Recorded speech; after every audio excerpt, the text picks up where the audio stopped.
Hello friends, welcome to my channel Gyan Saar. जैसा कि आप सभी को पता है कि यूपी टेट का एग्ज़ाम होने वाला है ना। तो यूपी टेट का जो एग्ज़ाम है वो 7 जुलाई को होने वाला है। आई होप कि आप सभी ने उसका फॉर्म भी फिलअप कर दिया होगा। उसका लास्ट डेट जो था वो 3 मई बढ़ा के कर दिया गया था, है ना।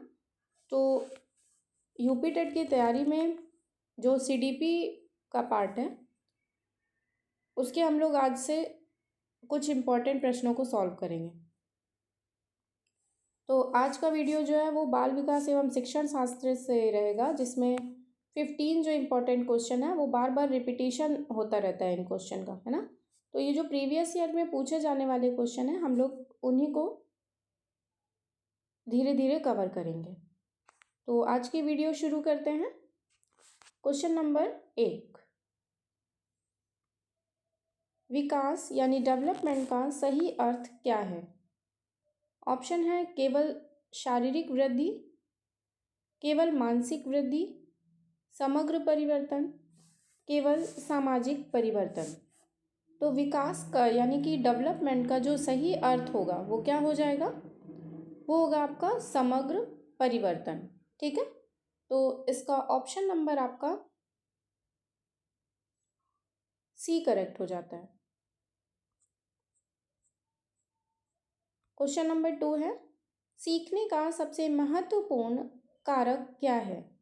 ऑप्शन है आयु, प्रेरणा, वातावरण, बुद्धि। तो सीखने का सबसे महत्वपूर्ण कारण क्या हो जाएगा, ये हो जाएगा आपका प्रेरणा। ठीक है, प्रेरणा जो है सीखने का सबसे महत्वपूर्ण कारक है। तो इसका ऑप्शन नंबर आपका बी करेक्ट हो जाएगा।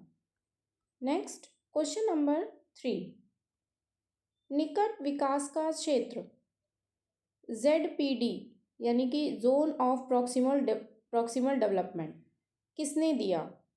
ऑप्शन है पियाजे, वाइगोत्स्की, स्किनर, कोल्हर। तो zone of proximal development ZPD का सिद्धांत जो है वो किसने दिया, ये दिया था वाइगोत्स्की ने। ठीक है, तो इसका ऑप्शन नंबर आपका बी करेक्ट हो जाएगा, वाइगोत्स्की। नेक्स्ट है क्वेश्चन नंबर 4, बाल विकास का कौन सा सिद्धांत कहता है कि विकास चरणों में होता है। ऑप्शन है सतत विकास, असतत विकास, सामाजिक विकास, संज्ञानात्मक विकास। तो बाल विकास का कौन सा सिद्धांत है जो ये कहता है कि विकास जो है वो चरणों में होता है। तो ये कौन सा हो जाएगा इसका सिद्धांत, असतत सिद्धांत। ठीक है, तो इसका ऑप्शन नंबर आपका बी करेक्ट हो जाएगा, असतत सिद्धांत। नेक्स्ट है क्वेश्चन नंबर 5, सीखना व्यवहार में परिवर्तन है, यह कथन किसका है। ऑप्शन है गेसल, स्किनर, पियाजे, फ्रायड। तो सीखना व्यवहार में क्या है, परिवर्तन है। तो यह कथन किसका है, स्किनर का है। ठीक है, सीखना जो है वो व्यवहार में क्या है, परिवर्तन। तो ये कथन किसका हो जाएगा, स्किनर। तो इसका आपका ऑप्शन नंबर बी करेक्ट हो जाएगा। नेक्स्ट क्वेश्चन नंबर 6, बुद्धि का द्विघटक सिद्धांत किसने दिया। ऑप्शन है थॉर्नडाइक, स्पीयरमैन, गिलफोर्ड, बिने। तो बुद्धि का द्विकारक सिद्धांत ये किसने दिया था, स्पीयरमैन ने दिया था। ठीक है, तो ये जितने भी सिद्धांत है एक वीडियो में हम लोग कवर कर लेंगे। ठीक है, इम्पॉर्टेंट जितने भी ये सिद्धांत किसी के द्वारा दिए गए हैं तो वो हम लोग अलग से एक टॉपिक पढ़ेंगे। तो बुद्धि का द्विकारक जो सिद्धांत है वो किसने दिया, स्पीयरमैन ने दिया था। ठीक है, तो इसका ऑप्शन नंबर बी करेक्ट हो जाएगा। नेक्स्ट क्वेश्चन नंबर 7, कक्षा में व्यक्तिगत भिन्नता का अर्थ क्या है। ऑप्शन है सभी बच्चे समान हैं, सभी बच्चे अलग अलग हैं, केवल बुद्धि में अंतर, केवल आयु में अंतर। तो कक्षा में व्यक्तिगत भिन्नता का अर्थ क्या हो जाएगा कि सभी बच्चे कैसे हैं, अलग अलग हैं। ठीक है, तो इसका ऑप्शन नंबर बी करेक्ट हो जाएगा। नेक्स्ट क्वेश्चन नंबर 8, सीखने का नियम किसने दिया? ऑप्शन है थॉर्नडाइक, पावलोव, स्किनर, बंडूरा। तो सीखने का नियम ये किसने दिया था? थॉर्नडाइक ने दिया था, है ना। तो सीखने के थॉर्नडाइक ने कितने नियम दिए थे? 2 नियम दिए थे ना, एक प्राथमिक था और एक गौण था, यानी कि 2 नियम दिए थे उन्होंने, एक मुख्य नियम और एक गौण नियम, है ना। ये नियम दिए थे, जिसमें कि मुख्य नियम जो थे वो कितने थे? 3 थे। ठीक है, तो इसका ऑप्शन नंबर आपका कितना सही हो जाएगा? ए करेक्ट हो जाएगा। नेक्स्ट क्वेश्चन नंबर 9, बालक का नैतिक विकास किससे सबसे अधिक प्रभावित होता है? ऑप्शन है विद्यालय, परिवार, समाज, मित्र। तो बालक का नैतिक विकास जो है सबसे ज़्यादा किससे प्रभावित होगा? ये होगा परिवार से। ठीक है, परिवार जो होता है वो क्या होता है? बच्चे का प्राथमिक शिक्षा होती है ना, वो कहाँ होती है? परिवार में होती है। ठीक है, तो इसका नैतिक विकास सबसे अधिक प्रभावित कहाँ होगा? परिवार में। तो इसका ऑप्शन नंबर आपका बी करेक्ट हो जाएगा। नेक्स्ट क्वेश्चन नंबर 10, कक्षा में अनुशासन बनाए रखने का सर्वोत्तम तरीका क्या है? ऑप्शन है दंड देना, डराना, सकारात्मक प्रोत्साहन, अनदेखा करना। तो कक्षा में अनुशासन बनाए रखने का सर्वोत्तम तरीका क्या हो सकता है? निगेटिव तो बिल्कुल हटा देना है ना, दंड देना नहीं है बच्चे को, डराना नहीं है, अनदेखा नहीं करना है। ठीक है, तो इसका ऑप्शन नंबर आपका सी करेक्ट हो जाएगा, सकारात्मक प्रोत्साहन। ठीक है, ऑप्शन नंबर सी करेक्ट है। Next question number 11, trial and error का सिद्धांत किसने दिया? ऑप्शन है स्किनर, थॉर्नडाइक, पावलोव, कोल्हर। तो इसका तो आंसर जो है आपको सामने ही दिख रहा होगा कि थॉर्नडाइक इसका करेक्ट आंसर है।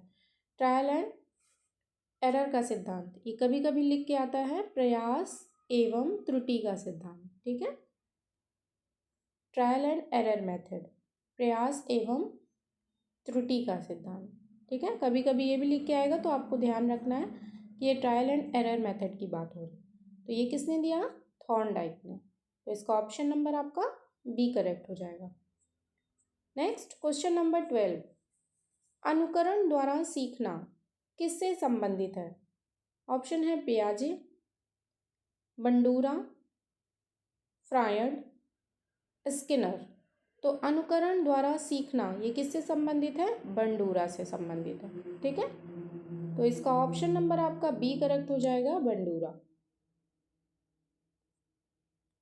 नेक्स्ट क्वेश्चन नंबर 13, पियाजे के अनुसार संज्ञानात्मक विकास का पहला चरण कौन सा है?